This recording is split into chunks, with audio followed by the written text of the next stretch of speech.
জনসেবা, হ্যাঁ, নামাজ বাদ দিয়া মানুষের উপকার করছেন আপনি,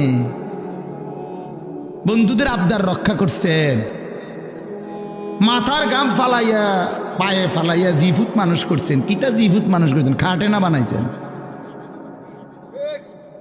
হ্যাঁ, খাটে না বানাইছেন, জিফুত মানুষ করছেন। কই সোফা না বানাইছেন, বিল্ডিং এ না কাম করছেন, ভিতরে বাথরুমে না লাগাইছেন, টাইলসে না লাগাইছেন, জিফুত মানুষ করছেন। কই?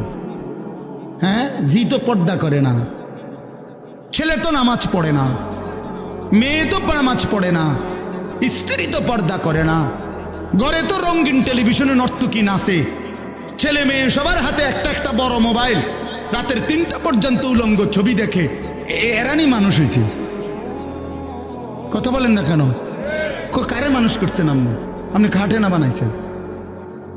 হাবড়া কয় সংসার করছে, কয় জিফুত মানুষ করছে। কই জিফুত মানুষ করছেন? কই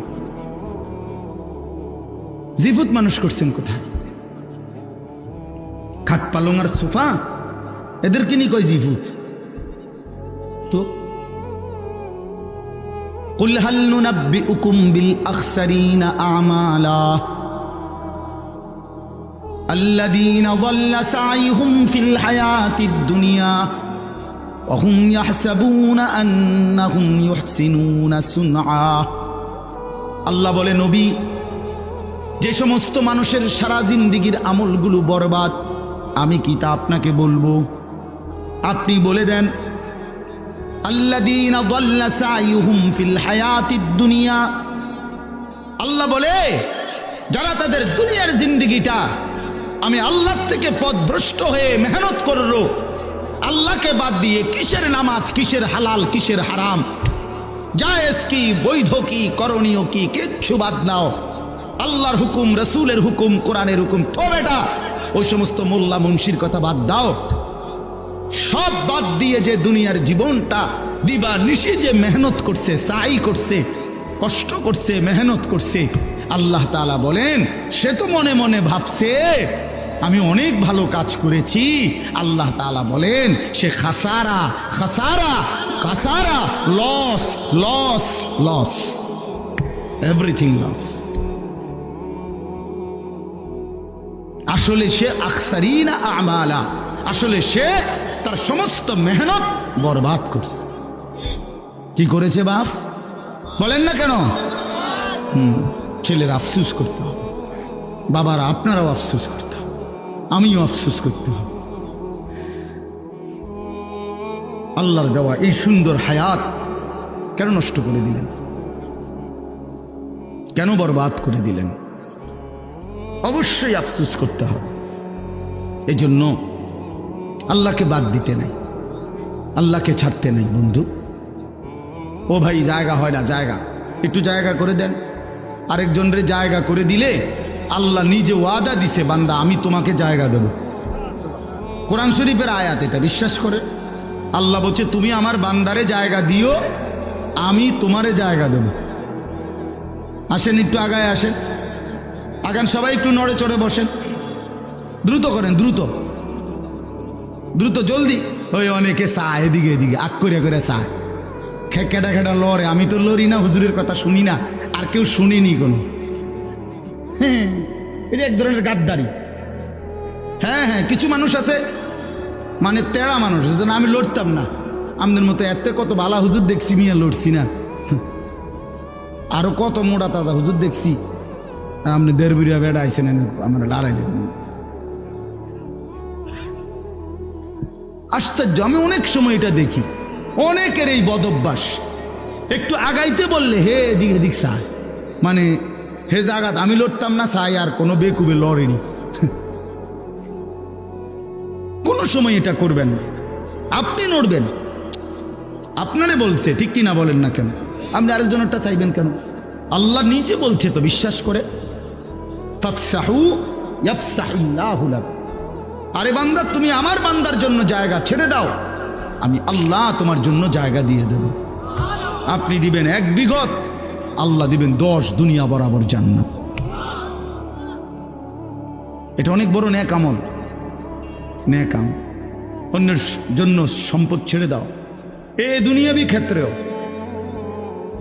আত্মীয় স্বজন, চাচা, মামা, ফুফা, চাচতো ভাই, আপন ভাই, ভাতিজা, আহারে আল্লাহ, 1 বিঘত জায়গা ছেড়ে দিলে বেচারা রাস্তাটা হয়ে যায়। এই শুধু এই সুপারি গাছটা কাইটটা দিলে, নারকেল গাছটা কাইটটা দিলে আপন ভাতিজা তার বাড়িটার মধ্যে ঢুকতে পারে না, দিত না। এমন ডাকাত 90 বছর বুড়া বাঁকা হইয়া গেছে, কিন্তু এই ডাকাইতে এই জায়গাটা ছাড়ত না, দিতাম না, কইছি দিতাম না, দিতাম না। হ্যাঁ না, কবরও তো নিত না, এ তো জানেই কবরে নিবে না, না এটা দিতাম না, কইছি দিতাম না, দিতেন না, দিতাম না, কইছি দিতাম না। পুতেরে বলে যায় মরার সময়, আব্বা আমার বাপের ওসিয়ত মনে রাখিস, এই মামলা চালাইয়া রাখবি, সাবধান, যদি তুই ছাড়িয়ে দেস আমার কবর ফাইটটা দুঃখ বাইরিব ভূত, সাবধান। দরকার হলে বাদ 2 বেলা কম খাইস, কিন্তু মামলা চালাইয়া যাবি, তোর সাসারে দেখাই দিবি জীবনে কি আছে।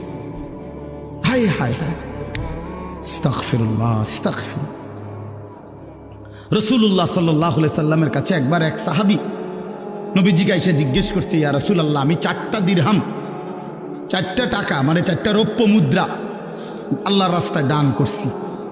একটা একজন এতিম গরিবকে দিছি, একটা একজন বিধবা নারীকে দিছি, একটা আল্লাহর রাস্তার মুজাহিদকে দিছি, একটা আমার আপন আত্মীয় দুর্বল তাকে দিছি। এই 4টি দিরহামের মধ্যে নবী আমি জানতে চাই, এই 4 টাকার মধ্যে সর্বোচ্চ উত্তম বেশি সওয়াবওয়ালা কোনটা? আল্লাহর কসম নবী বলছে যে তুমি তোমার আত্মীয়কে, আপন স্বজনকে যেই টাকাটা দিছ, এটা হলো এই 4টার মধ্যে সর্বশ্রেষ্ঠ। আপন জনকে যেটা দিছ। হযরত তালহা রাদিয়াল্লাহু তাআলা আনহু ওনার সবচেয়ে প্রিয় বাগানটা আল্লাহর রাস্তায় দান করে দিছিলেন নবীজির জামানায়।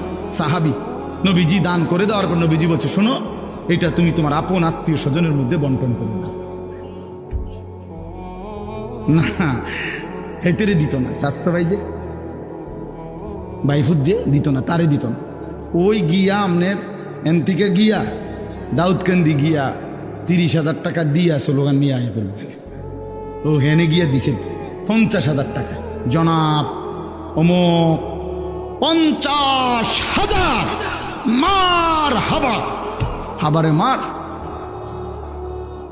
হ্যাঁ হ্যাঁ, ওইখান থেকে স্লোগান নিয়ে আসছে, কিন্তু এই আপন জনকে 500টা টাকা দিবেন। এই অনেক মানুষের এই বদভ্যাস আছে।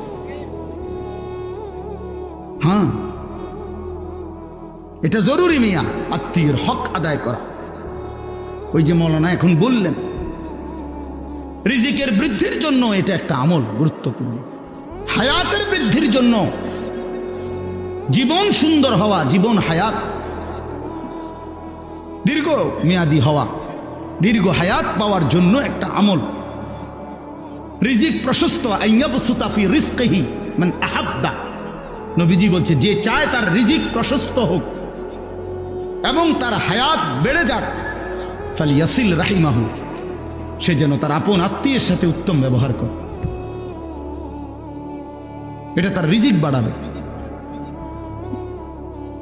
যাই হোক, কথার প্রসঙ্গে বল, কারো বাপ, আমার অনুরোধ, কারো 1 বিঘত সম্পত্তি, আল্লাহর কসম, আল্লাহর দোহাই, অন্যায়ভাবে রাইখেন না নিজের ছেলে মেয়ের জন্য। ওরা পারবে, এই 1 শতক জমি ছাড়াও আপনার জিফুত চলতে পারবে। এই 1 শতক জমি মিথ্যা করে নিয়া নিজের আখেরাত বরবাদ করলেন, ওদেরকেও বরবাদ করে দিলেন। একেবারে বুখারীর হাদিস, নবী সাল্লাল্লাহু আলাইহি সাল্লাম বলছেন, মান আখাযা শিবরাম মিনাল আরদ, যে জুলমান, যে অন্যায়ভাবে কারো 1 বিঘত, শিবরান মানে 1 বিঘত, এই যে 1 বিঘত বোঝেন না, 1 বিঘত সম্পত্তি যে কারো অন্যায়ভাবে জুলুম করে নিয়ে নেয়, রাসূলুল্লাহ সাল্লাল্লাহু আলাইহি সাল্লাম বলেন, আল্লাহ তাআলা কিয়ামতের দিন ওই নাফরমান ব্যক্তির কাঁধে হাসরের মাঠে 7 তবক জমিনের মাটি তার কাঁধে তুলে দিবে। তাওয়াকাহুল্লাহু 7 আরদিন, কিয়ামতের দিন 7 তবক জমিনের মাটি তার কাঁধে উঠবে। এবার এই ভারে সে দাঁড়াবে কেমনে? কথা বলেন না।